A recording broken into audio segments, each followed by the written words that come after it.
Fine student, तो economic survey 2023 and 24 lecture number 5, और ये हम लोग का लास्ट लेक्चर होने जा रहा है इकोनॉमिक सर्वे का। तो बजट और इकोनॉमिक सर्वे 5+5 मॉडल, 10 मॉडल में इस बार हम लोग सब कंप्लीट कर रहे हैं। तो देखो इशू नंबर 20 तक कवर हो चुका है पिछले क्लास में, और यहाँ से हम लोग 21 देखेंगे।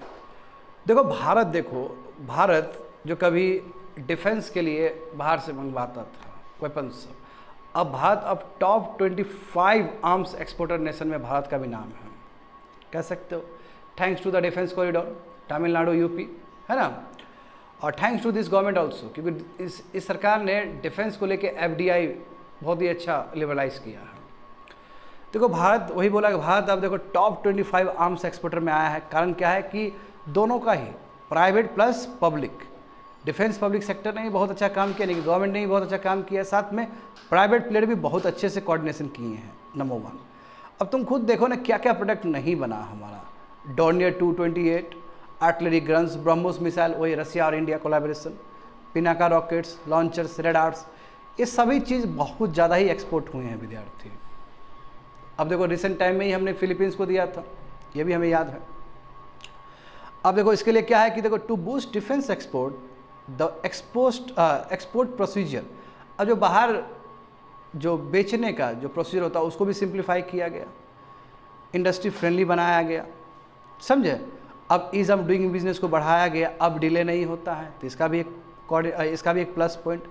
आत्मनिर्भर भारत इनिशिएटिव के हिसाब से देखो तो हम अधिक से अधिक इंडिजिनस डिज़ाइन दे रहे हैं, डेवलप कर रहे हैं, और बहुत ही कम अब हम लोग बाहर से इंपोर्ट करते हैं। तो हम कह सकते हैं कि इंडिया बहुत ही ज़्यादा सुंदर काम कर रहा है डिफेंस में। अब यहाँ पे तुमको बढ़ते हुए ग्राफ नज़र आएगा। देखो फाइनेंशियल ईयर 2024 में देखो कितना हम लोग किए हैं डिफेंस एक्सपोर्ट, देखो $2.5 बिलियन का है।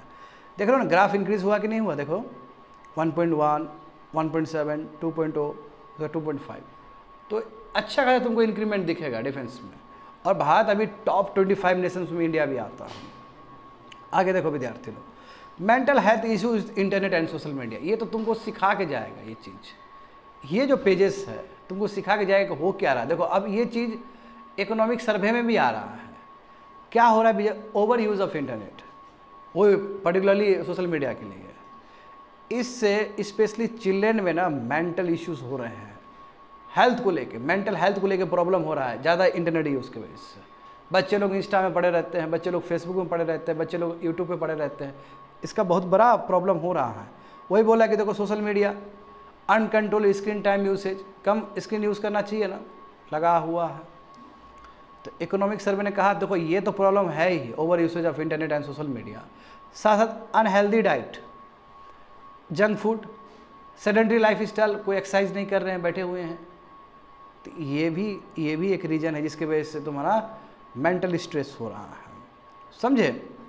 हाँ, अब प्राइवेट सेक्टर, वही कंट्रीब्यूशन देखते हो, प्राइवेट प्लेयर लोग आके कितना हमारे हैबिट्स को ख़राब किया, पिज़्ज़ा का कंपनी, ये वो दुनिया भर का, हमारा जो स्टाइल, जो खाने का जो क्विज़न स्टाइल था सब चौपट हो गया, अलग हो गया, चाहे वो चिल्ड्रन हो चाहे एडोलेसेंट हो। हाँ, ये बहुत ज़्यादा ही तुम्हारा मेंटल हेल्थ इश्यूज़ हो रहे हैं, और इसका एक रीज़न तो बिल्कुल इंटरनेट है ही, वो स्पेशली सोशल मीडिया।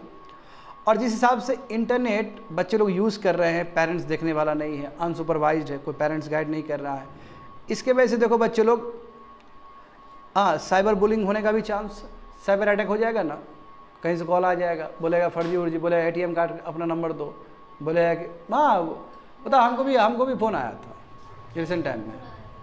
तो और हो ही रहा है, यदि आप लगातार यदि सोशल मीडिया पर रहोगे आपका डेटा लिया जाएगा, आपको टारगेट किया जाएगा, हो ही रहा है ये सब चीज़। एक रिपोर्ट के हिसाब से 2021 में, एक रिपोर्ट के हिसाब से लगभग कह सकते हो कि 25% में कह सकता हूँ बच्चे लोग स्मार्टफोन यूज़ कर रहे थे। कहाँ पे, जब वो बेड पे जाते हैं तब, सोने के लिए जाते हैं तब की बात है। ये तो बहुत डेडली कम्बिनेशन है, ठीक है। और लगभग कह सकते हो 35 to 40% जो चिल्ड्रन है, ये इसलिए उसका कंसंट्रेशन ख़राब हुआ क्योंकि वो स्मार्टफोन में लगे रहते हैं। And it is a true also, जो बच्चा खाली स्मार्टफोन चलाते रहेगा उसका देखना कंसंट्रेशन बहुत ही कमज़ोर हो जाएगा। तो कहो सर स्मार्टफोन में तो बहुत कंसंट्रेशन होता है, अरे बाबू कंसंट्रेशन थोड़ी है, वो अट्रैक्शन है। स्क्रीन ऐसा चीज़ है, बच्चा लोग को दिखा दो ना, छोटा बच्चा लोग को, वो भी खूब अट्रैक्ट होगा, क्योंकि आँख चीज़ ही ऐसा है कि वो सब देख के अट्रैक्ट होता है, मतलब आई नहीं, आई को यदि कुछ अच्छा चीज़ दिखाओगे तो अट्रैक्ट करेगा ना। बुक दिखाओ तो अट्रैक्ट नहीं हो रहा है, क्योंकि वहाँ कंसंट्रेशन नहीं लग रहा है। कहने का मतलब ये कि स्मार्टफोन यूसेज की वजह से बच्चे लोग का जो कंसंट्रेशन पावर है वो बहुत ज़्यादा वीक हो रहा है, समझे। हाँ, इसमें देखो मेंटल हेल्थ डिसऑर्डर के वजह से प्रोडक्टिविटी लॉस हो रहा है। जो बच्चे का जो 10 घंटा पढ़ने की कैपेसिटी है, जिस बच्चे का अच्छा परफॉर्म कर सकता है वो घट रहा है उसका। डिसेबिलिटी है, प्रोडक्टिविटी घट गया, हेल्थ कॉस्ट बढ़ेगा, ये बहुत प्रॉब्लम हो रहा है, समझे। पॉवर्टी की वजह से देखो अलग ही प्रॉब्लम, गरीबी की वजह से देखो financial instability, lack of opportunity, वो आगे नहीं बढ़ पाता है। तो कहीं ना कहीं सोशल मीडिया है ना, poverty, everything playing a very great role या deadly role in increasing psychological distress. यदि माइंड लेवल पे हम लोग इतने डिस्ट्रेस में चले जाएंगे तो फिर डेमोग्राफिक डिविडेंड कैसे हम लोग रीप कर पाएंगे, समझ पा रहे हो ना। तो अच्छी बात नहीं है। तो इसलिए कह सकते हो इकोनॉमिक सर्वे में यदि ये कंसर्न रखा जा रहा है तो हमारे यूथ से यही अपील किया जा रहा है कि डोंट यूज़ सोशल मीडिया, इतना ज़्यादा यूज़ करने की जरूरत, इतना ज़्यादा कंज्यूम करने की ज़रूरत नहीं है डेटा को। आगे देखो mental health issues with internet and social media, वही चीज़ हम बढ़ा रहे हैं। अब इसमें देखो सबसे बड़ा प्रॉब्लम ये है भारत में कि किसी को कह दो कि देखो माइंड ना मेरा पता नहीं कैसा लग रहा है, तो लोग नेगेटिव सोचना शुरू कर देते हैं कि पागल हो गया क्या ये। सोशल स्टिग्मा जुड़ा हुआ है मेंटल हेल्थ इश्यूज से भारत में, ये है हमारे समाज में ऐसा प्रॉब्लम, पूरा इंडिया में ही कह सकते हैं।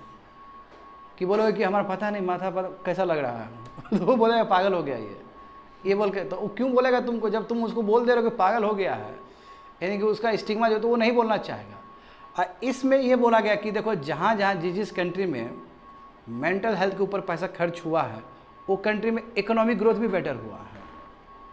तो अब स्टिग्मा वाला चीज़ छोड़ो, यदि सच में ही आपको मेंटल वाला प्रॉब्लम है, हेल्थ का प्रॉब्लम है, मेंटल हेल्थ का प्रॉब्लम है, तो ये बोलना चाहिए और सरकार को भी इसके ऊपर पैसा खर्च करना चाहिए, यही बोला जा रहा है। समझ गए ना। हाँ देखो 2016 में एक स्टडी हुआ था 36 कंट्रीज़ में, यहाँ पर वही बोला गया है कि कैसे डिप्रेशन के लिए, मेंटल हेल्थ के लिए जो काम हुआ उसकी वजह से स्केल अप हुआ है जीडीपी में भी, उसके इकोनॉमिक बेनिफिट्स भी उसको बहुत फ़ायदा हुआ है, कंट्री को बेनिफिट हुआ उस चीज़ का। तो इस तरह का अप्रोच भारत में भी होना चाहिए, होल ऑफ कम्युनिटी अप्रोच होना चाहिए। अब ऐसा नहीं कि कम्युनिटी पूरी तरीके से उसको वो कर रहा है, स्टिग्मा से जोड़ रहा है, ऐसा बिल्कुल नहीं होना चाहिए। समझ गए ना। आगे देखो इशू नंबर 23 है ये, इशू नंबर दूसरा है ये। देखो प्रॉब्लम क्या है हमारे कंट्री में, रियल इस्टेट सेक्टर। बताओ बहुत सारे ऐसे प्रोजेक्ट जो रुक गए हैं। अब मान लो कि तुमने एक ट्रैक बना दिया, रेलवे ट्रैक, मैं एग्जांपल दे रहा हूँ दूसरे का, और रेलवे ट्रैक बना दिया, उस पर कोई काम ही नहीं हो रहा है, तो कितना नुकसान हो गया।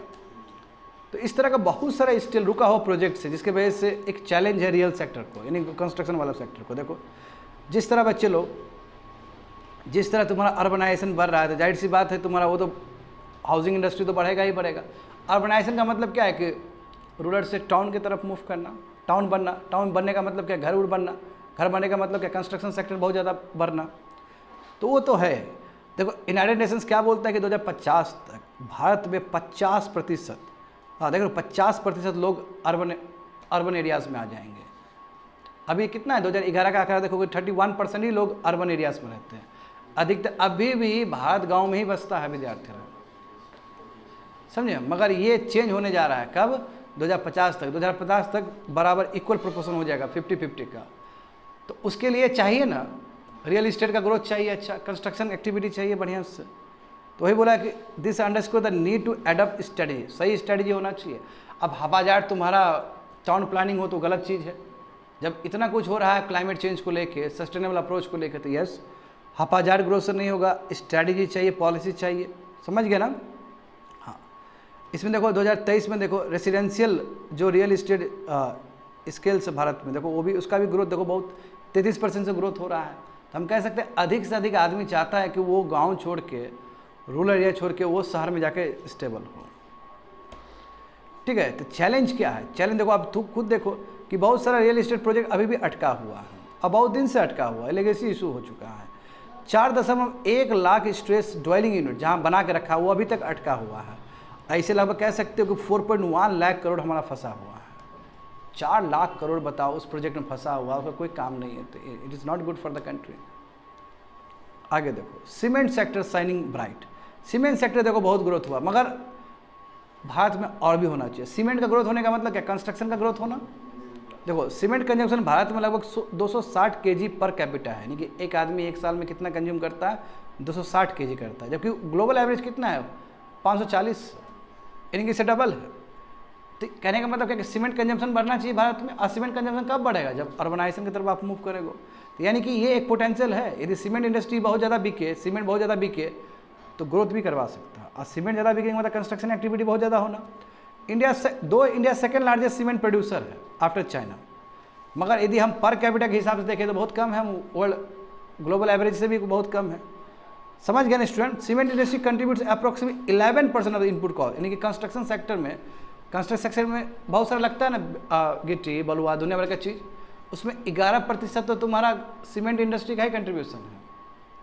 तो हम कह सकते हैं जितना सीमेंट इंडस्ट्री बढ़ेगा उतना ही कंस्ट्रक्शन सेक्टर बढ़ेगा, समझा। और दूसरी बात ये भी है, देखो स्टूडेंट, सीमेंट का मतलब lot of carbon dioxide emit. Cement बनाते वक्त बहुत सारा कार्बन डाइऑक्साइड रिलीज होता है, उसको कम करना है। देखो कितना होता है, घट के अभी 0.56 टन हुआ, यानी कि आपको 1 टन अब सीमेंट बनाना है तो इतना आपको carbon dioxide 0.56 ton carbon dioxide release हो रहा है। और आपका जो मिटिगेशन प्लान है कि इतना इतना आपका कार्बन फुटप्रिंट घटाओगे, तो उसके लिए ज़रूरी है कि 2050 तक कम से कम हमें 0.56 को 0.35 टन बनाना होगा, यानी कि बहुत ज़्यादा रिड्यूस करना। और उसके लिए क्या चाहिए, प्रॉपर टेक्नोलॉजी चाहिए सीमेंट इंडस्ट्री में। प्रॉपर टेक्नोलॉजी इंटरवेंशन करेंगे तभी ना हम सीमेंट इंडस्ट्री में रिफॉर्म ला पाएंगे। हाँ, जैसे स्टील का बात हो रहा था ना, स्टील में ग्लोबल एवरेज जो निकलता है, मतलब कार्बन जो फुटप्रिंट कार्बन जो निकलता है उसका कंपेयर में इंडिया में ज़्यादा निकलता है। उसके लिए क्या था, ग्रीन स्टील कि हाइड्रोजन यूज़ किया जाए, ग्रीन हाइड्रोजन यूज़ किया जाए इंस्टेड ऑफ कुकिंग कोल। बिल्कुल, तो यहाँ पे भी वो सब चीज़ करने की ज़रूरत है। देखो ना, इंडिया इंपोर्ट बहुत कम ही करता है, नेग्लिजिबल है। देखो 0.2% टोटल डोमेस्टिक सीमेंट प्रोडक्शन हम इंपोर्ट करते हैं, जो कि बहुत कम है अपने आप में। इंडिया अच्छा खासा प्रोड्यूस कर लेता है, कहने का मतलब ये हुआ। अब देखो ये भी बहुत इंपॉर्टेंट है। देखो इकोनॉमिक सर्वे में शुरू में हम लोग यही किए थे ना, AI artificial intelligence. Artificial intelligence labour को बढ़ाए, लेबर को रिप्लेस ना करे, लेबर को डिस्प्लेस ना करे। तो जानते हो ये सब डिसरप्टिव टेक्नोलॉजी, बहुत खतरनाक टेक्नोलॉजी है। और जिस कंट्री के पास इस तरह का टेक्नोलॉजी है वो कंट्री सब डिफ्रेंशिएटर है, वो अपने आप में आगे बढ़ जाएगा। सही बात है कि नहीं है। हाँ, किसी भी कंट्री का इकोनॉमिक प्रॉस्पेरिटी उसकी टेक्नोलॉजी से ही पता चलता है। देखो ना इजराइल कहाँ से कहाँ निकल गया। अभी देखो इजराइल चल रहा है ना मामले में, ईरान का जो क्या हुआ ईरान में। तो यहाँ पे देखो बच्चे लोग, इट्स प्रोडक्टिविटी एनहांसिंग पोटेंशियल, यानी कि जितना टेक्नोलॉजी बेटर होगा उतना ही हम बेटर होंगे, यानी कंट्री बेटर होगा। जैसे एक example, best example AI। But AI देखो अभी AI क्या क्या रूप ले सकता है, अभी वर्ल्ड अनसर्टन है इस चीज़ को लेके। एक तो बहुत ज़्यादा हाइक भी क्रिएट कर दिया गया AI की वजह से, इसलिए एनवीडिया जो यूनाइटेड स्टेट्स का कंपनी जान रहे हो ना, उसका मार्केट कैपिटलाइजेशन सबसे ज़्यादा बढ़ा है रिसेंट टाइम में। एप्पल को भी पीछे छोड़ दिया उसने, है ना। एनीवे, तो AI को लेके आगे का जो चीज़ है, रणनीति है, वो अभी अनसर्टन है, किसी भी रूप में ले सकता है। तो इसलिए इस इकोनॉमिक सर्वे में कॉर्पोरेट्स कंपनी से ये आशा जताया जा रहा है कि आप लेबर को ऑगमेंट करो, लेबर को डिस्प्लेस मत करो। ठीक है, आगे क्या होगा वो अनसर्टन है। ठीक है, ये also potential to skew the capital and labour share of income in favour of the former, and corporate sector has a responsibility to think harder about AI will augment labour rather than displace worker. समझिए ना, वही चीज़ बोले हैं तुम लोग को। आगे बढ़ो। Job seeker should develop high. देखो अब AI का ज़माना है, आस्ते आस्ते AI हर सेक्टर में आएगा। तो यदि जो जॉब सीकर है, जिसको जॉब चाहिए, उसके अंदर यदि AI का ज्ञान नहीं है तो फिर उसको जॉब नहीं मिलने जा रहा है। जैसे मान लो कि आपको जाना है बैंक में काम करने के लिए, आपको कंप्यूटर ही नहीं आता तो कैसे जाओगे बैंक में काम करने के लिए। बात समझ गए ना।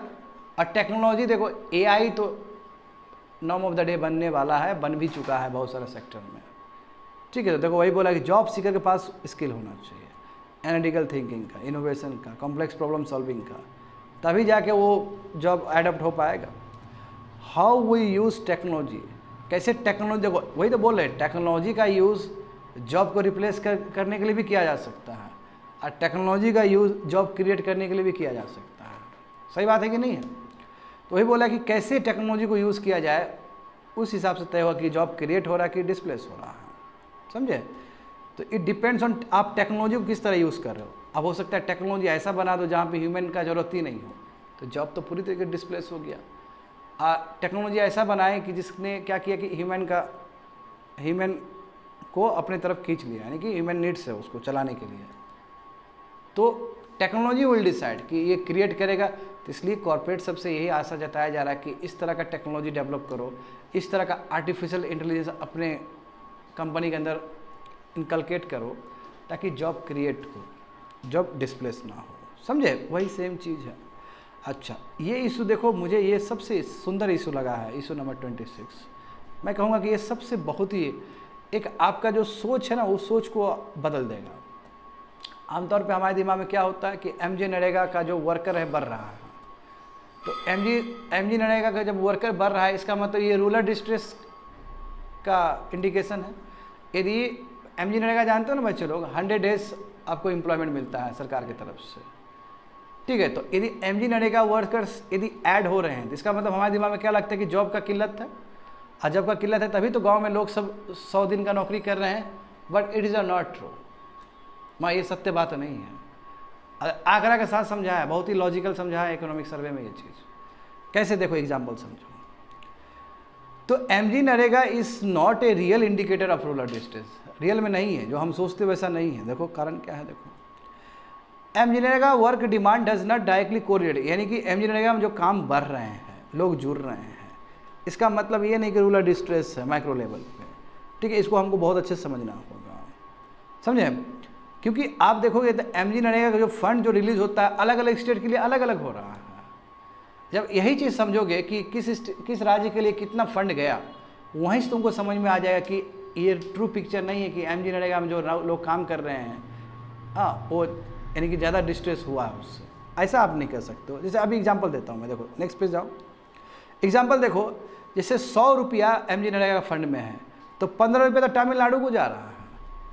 एमजी नरेगा में लेट से 100 रुपीज़ फंड है, तो कितना रुपये जा रहा है तमिलनाडु को? 15 रुपये जा रहा है, 15% जा रहा है। और तमिलनाडु तो भारत का सबसे सर्वश्रेष्ठ राज्य है। हाँ, वहाँ पे गरीब तो वहाँ पे गरीब केवल 1% भी नहीं है गरीब, ठीक से देखोगे तो पूरा राज्य में 1% भी गरीब लोग नहीं है वहाँ पे। समझ में आ रहा है क्या बोल रहे हैं? तमिलनाडु तो बहुत समृद्ध राज्य है, और सबसे ज़्यादा एमजी नरेगा का फंड किसको जा रहा है? तमिलनाडु को जा रहा है। तो कैसे कोरिलेट करोगे इसको? तो ये बात सत्य नहीं है कि जहाँ जहाँ एमजी नरेगा में लोग जुड़ रहे हैं वहाँ गरीब है, ऐसा नहीं कह सकते हो, क्योंकि सबसे कम गरीब है तमिलनाडु में। दूसरा देखो, केरल में भी वही बात है, केरल में देखो उससे भी कम गरीब है, 0.1% गरीब आदमी है, और देखो वो फंड कितना यूज़ कर रहा है? 4% यूज़ कर रहा है। जबकि रियल में जो गरीब है वो बिहार और उत्तर प्रदेश के लोग हैं। बिहार और उत्तर प्रदेश के लोग सबसे गरीब है, ठीक है। यदि दोनों कहोगे तो अब इसमें देखो कितना जा रहा है एमजी नरेगा, 6% जा रहा है बिहार को, और उत्तर प्रदेश को 11% जा रहा है। तो कायदे से यदि बिहार सच में गरीब है तो बिहार को ज़्यादा मिलना चाहिए था एमजी नरेगा फंड। उत्तर प्रदेश सच में गरीब है तो उत्तर प्रदेश को ज़्यादा मिलना चाहिए था। देखो बिहार में कितने लोग गरीब है, देखो वहाँ पे, हाँ, इन कॉन्टेस्ट बिहार में विथ अबाउट 45%, यानी कि 20% बिहार में गरीबी है, और उत्तर प्रदेश में 25% गरीब है। दोनों को जोड़ दिए तो 45% जोड़ के बोला जा रहा है। और दोनों को फंड कितना जा रहा है? 17%। लगभग तुम्हारा तमिलनाडु जो अकेला राज्य को जो जा रहा है 15%, ये दोनों राज्य जहाँ पे सबसे गरीब लोग हैं, यहाँ मात्र 17% जा रहा है। तो कैसे कोरिलेट करोगे ये चीज़? तो ये एक जो मिथ है तोड़ा है एमजी नरेगा ये रिपोर्ट में, एंड मैं कहूँगा कि आंकड़ा के साथ समझाया है ये चीज़। यदि सच में ही गरीब होता, सच में ही, तो बिहार को ज़्यादा मिलना चाहिए था ना, बिल्कुल। समझो वही चीज़ वहाँ पर लिखा गया है। आगे देखो, telecom technology requires huge capital. देखो टेलीकॉम, आप देखो कल ही हम बात कर रहे थे किसी से बीएसएनएल को लेकर, अब तो बाबू बीएसएनएल खींच लिया सबको। जी, अब मैं कहूँगा कि हाँ ये होना चाहिए। अब परेशान हो गए एयरटेल और जियो के वजह से, है ना। कर लिया पोर्ट? नहीं, हम करवाए नहीं, मगर मेरा दिमाग फिक्स हो गया है, हम तो करवा लेंगे। भले ही मेरा मैसेज यहाँ से जा रहा हो, हम तो करवा लेंगे भाई, जो बात है करवा लियो। नेटवर्क सही चल रहा है? बहुत सही किया। अच्छा, क्या रिचार्ज प्लान है उसका? 45 डेज, 149 में 45 डेज,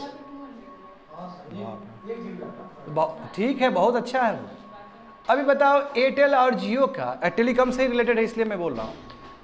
अभी देखो एयरटेल और जियो का कितना बढ़ा दिया है, 25%। हाँ, अब बताओ जो मिडिल क्लास वाला लोग के पास तो जेब में पैसा नहीं है, वो कहाँ से करेगा? वो उसको मोबाइल जिंदा रखने के लिए इतना खर्च करना पड़ रहा है, सिम जिंदा रखने के लिए इतना खर्च करना पड़ रहा है।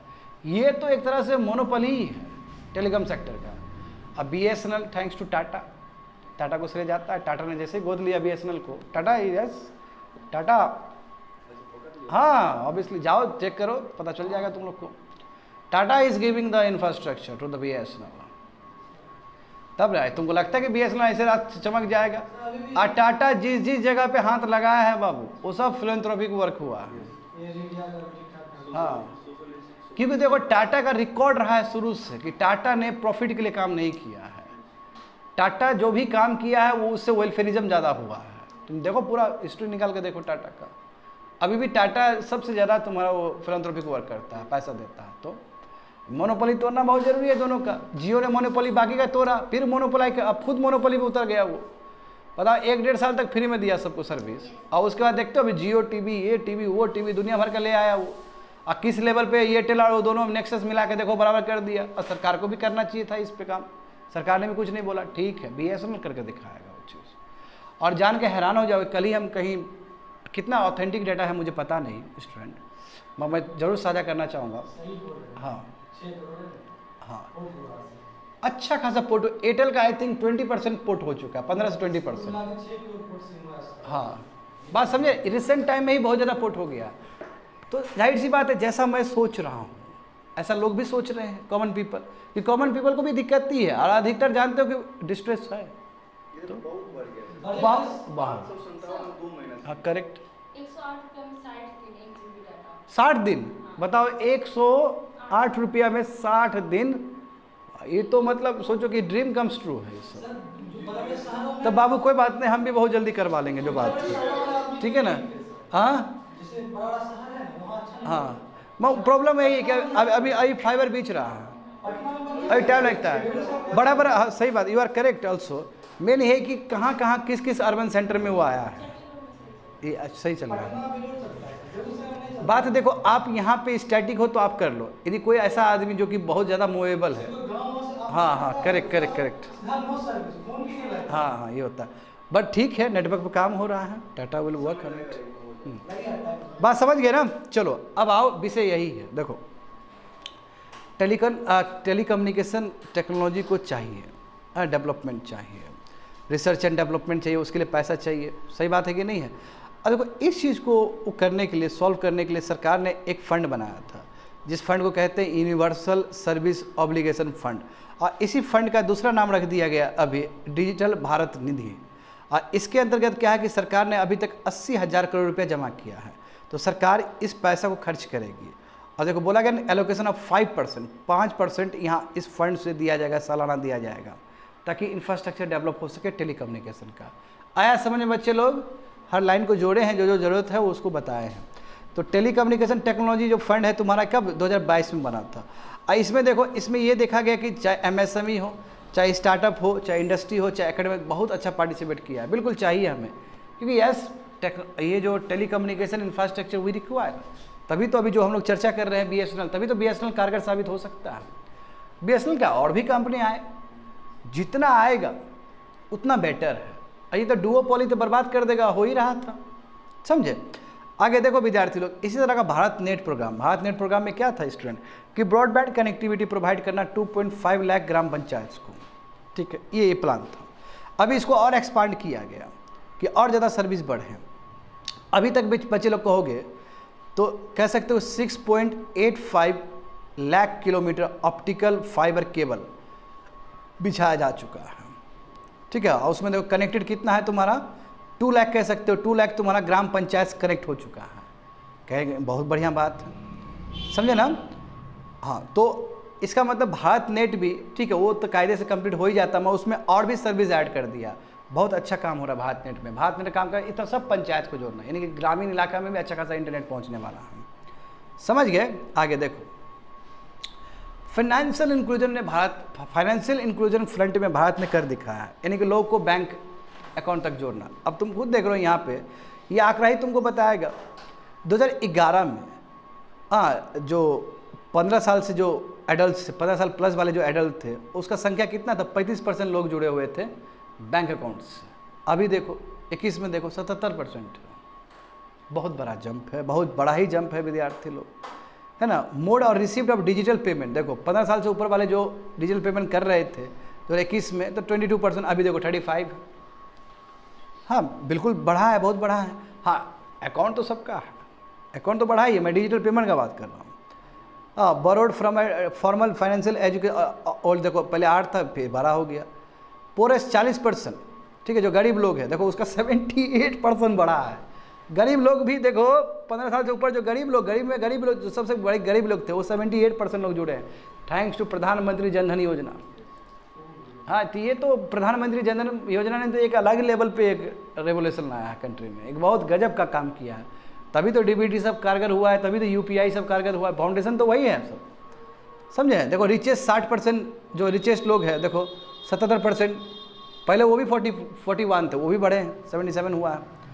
अब देखो तुमको सबसे बड़ा डिफरेंस फीमेल और मेल का लगेगा, देखना बच्चे लोग गौर से देखना ये चीज़। मेल का जो परसेंटेज है 15 साल से ऊपर वो 44% पहले भी जुड़ा हुआ था, अभी कितना है 78, उसमें तो जंप हुआ ही हुआ। मगर गर्ल्स का देखो, देख रहे हो 26 था, बढ़ के 78 हो गया। गर्ल और बॉय का देखो बराबर हो गया। You see the difference. ये 10 साल में जो सबसे बड़ा डिफरेंस आया, यहीं पे डिफरेंस आया। महिलाओं का भी उतना ही बैंक अकाउंट है जितना तुम्हारा पुरुष का है। तो कहेंगे इससे बेस्ट क्या हो सकता है। देखो यहाँ पे वही दिया गया है कि वर्ल्ड बैंक का जो ग्लोबल FI डेटाबेस देखोगे फाइनेंशियल इंक्लूजन का, 78% बोथ जेंडर, देख रहे हो ना, 78 था ना, बैंक अकाउंट से जुड़े हैं, जबकि पहले 44% था और 26 था तुम्हारा फीमेल के लिए। तो इससे जेंडर इक्वलिटी आ रहा है समझ में ना। फाइनेंशियल इंक्लूजन के अंदर जेंडर इक्वलिटी तुमको दिखता है, लड़का लड़की दोनों 78 पे आ गया। Very good.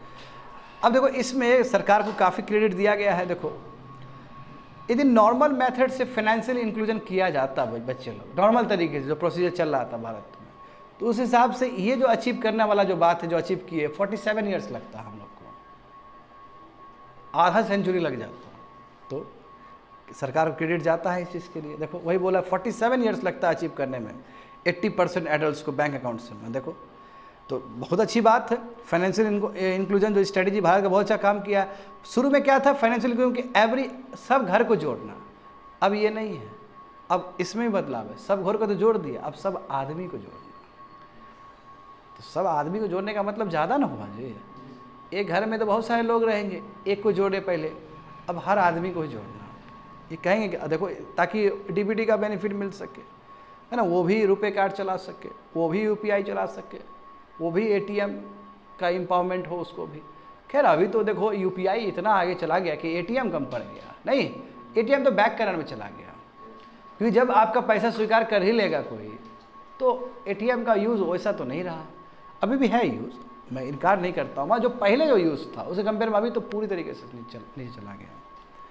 आगे देखो विद्यार्थी, फॉरेक्स देखो, इंडिया देखो ना, इंडिया अभी इंडिया में देखो फॉरेक्स कितना चला, $650 बिलियन है कि नहीं, बताओ तो।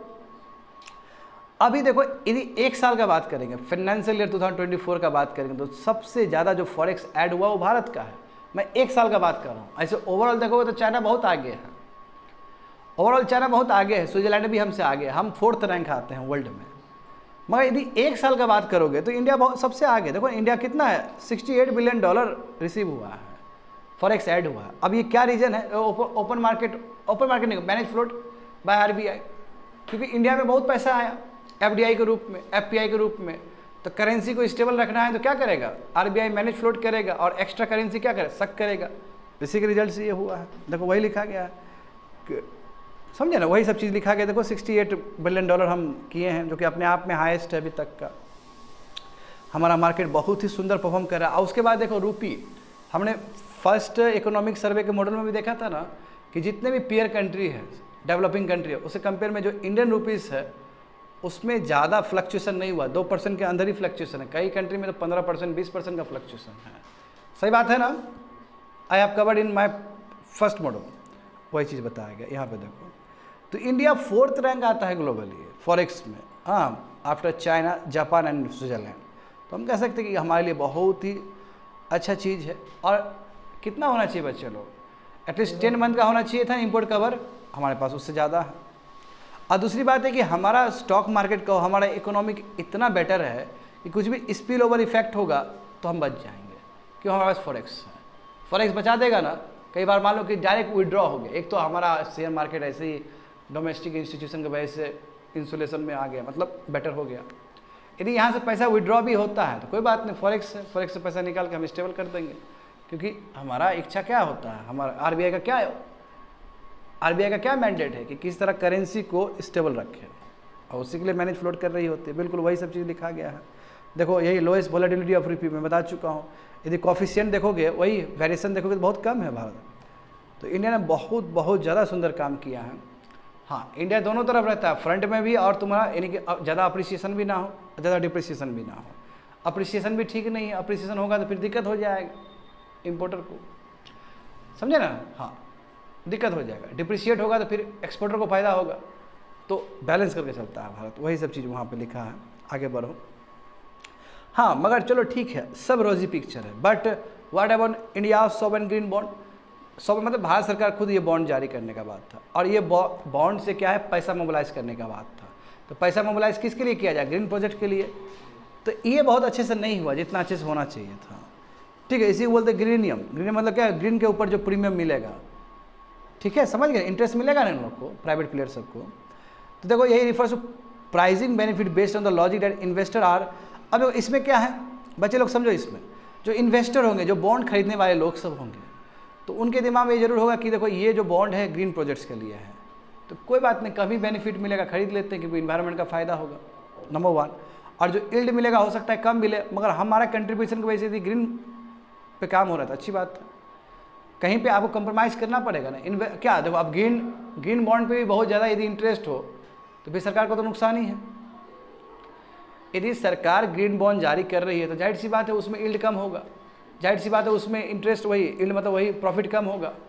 तो प्राइवेट प्लेयर के मन में भी ये जरूर चीज़ होना चाहिए कि ठीक है, ये जो ग्रीन बॉन्ड्स है किसके लिए, आके इन्वायरमेंट के लिए है, तो हम खरीद लेते हैं, इससे सरकार को फ़ायदा होगा। सरकार क्या करेगी, पैसा मोबिलाइज करके ग्रीन प्रोजेक्ट में खर्च करेगी।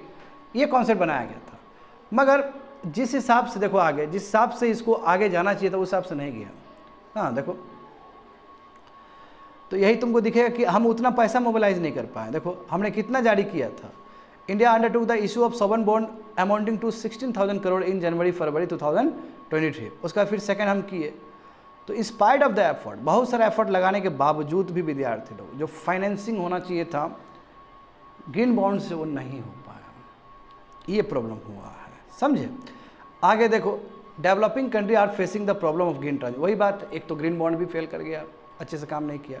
दूसरी बात ये है कि डेवलप कंट्री भी तो बोला था कि वो पैसा देगा हमको ट्रांजिशन करने के लिए, ग्रीन एनर्जी को करने के लिए, मगर वो बोलते रहा, कभी ना उसने ग्रांट्स दिया, जो भी दिया जानते हो लोन के रूप में दिया है, तो फिर कैसे काम चलेगा। देखो वही चीज़ बताया गया है कि जितने भी क्लाइमेट एक्शंस हैं स्टूडेंट डेवलपिंग कंट्रीज़ का, वो अपने डोमेस्टिक रिसोर्सेज के बेस से हुआ है, खुद पैसा मोबिलाइज करके हुआ है, ठीक है। जो उसको मिलना चाहिए था वो नहीं मिला बाहर से, वही बोला। और जो भी मिला डेवलप कंट्रीज से, वो भी लोन के फॉर्म में मिला, ग्रांट्स के फॉर्म में नहीं, क्योंकि डेवलपिंग कंट्री हमेशा बोलता है कि हमको ग्रांट्स दो। ग्रांट मतलब क्या है, पैसा वापस देने की जरूरत नहीं है। और लोन क्या है, तो लोन दोगे तो फिर बैक करना पड़ेगा आपको विथ इंटरेस्ट ऑल्सो।